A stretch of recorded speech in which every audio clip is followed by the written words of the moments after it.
Street. How are you? Dr. Price here, and happy Tuesday morning.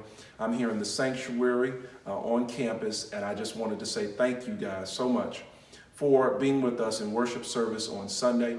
And also I wanted to say thank you so much for taking care of all of your spiritual responsibilities as it pertains to your membership here. It makes all the difference, and we are encouraged by you doing that.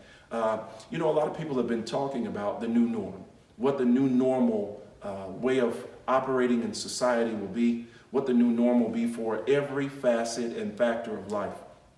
I have an idea that the new norm is going to be a change. It is going to be a shift in a lot of roles and responsibilities. But one thing I'm assured about is the church will be here. And one of the things that I know about this new norm, one thought that came to mind is because there are going to be so many people adjusting, there are going to be some economic disparities. And in those areas of economic disparities, the church will be impacted and we will adjust.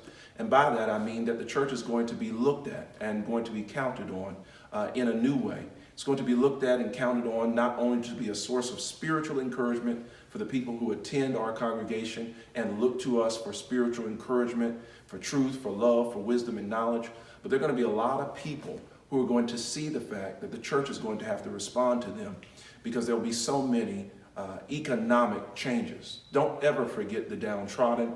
Don't ever forget the marginalized. And don't ever forget people who don't get a chance to speak for themselves. And we look forward to speaking for you. We look forward to being a voice of reason in a very difficult time. I was thinking about Job, and I thought about what we studied on Sunday. We've looked now at Job as he wrestles with his three friends through about 10 chapters. They go back and forth. And Job comes out of this thing and starts to lift himself out of this storm by kind of closing his ears to his friends, and he starts to think about his relationship with God.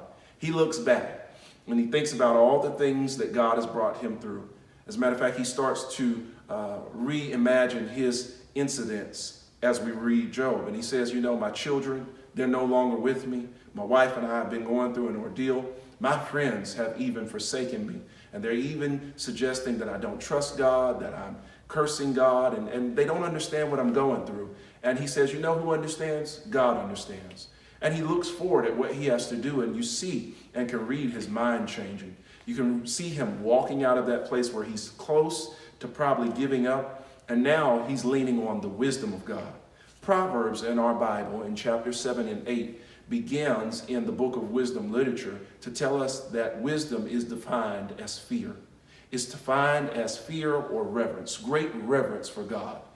In that, wisdom is defined as fear and reverence because we have to fear God and we have to revere his word. We have to revere the fact that he is the God of all knowledge, he is the God of all confidence, and he is the God even of all comfort during storms.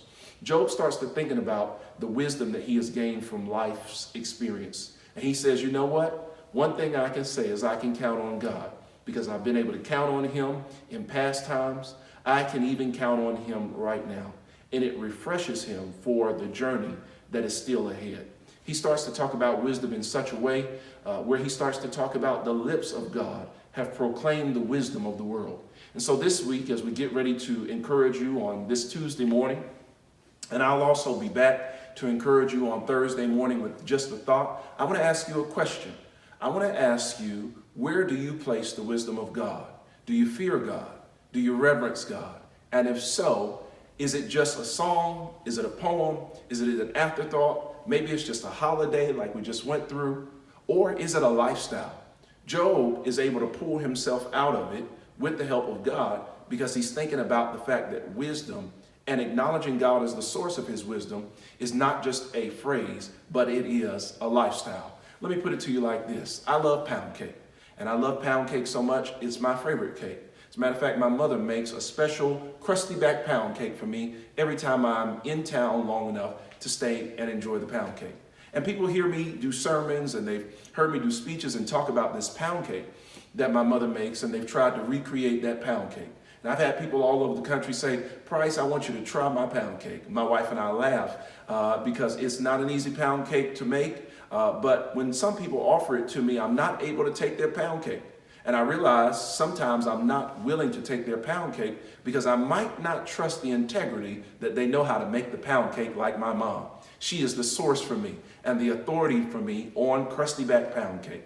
And so I don't take their pound cake, and I don't mean to be offensive, but when I want pound cake, I want the crusty back pound cake that my mother makes because it's what my palate desires in our life. If we really want wisdom and we want the wisdom of God, we've got to come to God. We've got to reverence God. We've got to revere God. That means we've got to lift his wisdom and him as the source of wisdom above anything else. I want to encourage you all today not to just spend a weekend talking about God, not just to spend a day, not just to have your favorite song by your favorite artist, but begin to explore, have I taken enough time in my life to devote my life that no matter what season I go through, and even during this pandemic, that I will submit myself fully to the source of all wisdom.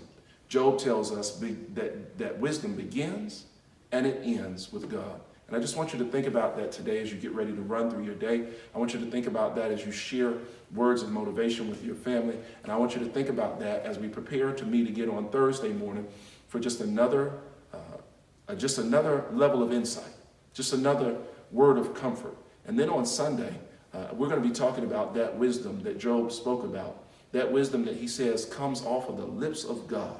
And I want to talk to you on Sunday, and I can't wait for you to meet us in service because it's going to be something that's going to grab you and it's going to engage you and it's going to lift your spirits. So guys, have a great Tuesday. We'll see you guys Wednesday night for Bible study. We'll be on and you'll see the advertisement. Don't forget that we're on at 6:30 and we'll be on and we'll have a video up for you that will bless your understanding as we continue to go through this case study of the book of Job. God bless you, God keep you, and we'll see you soon. Bye now.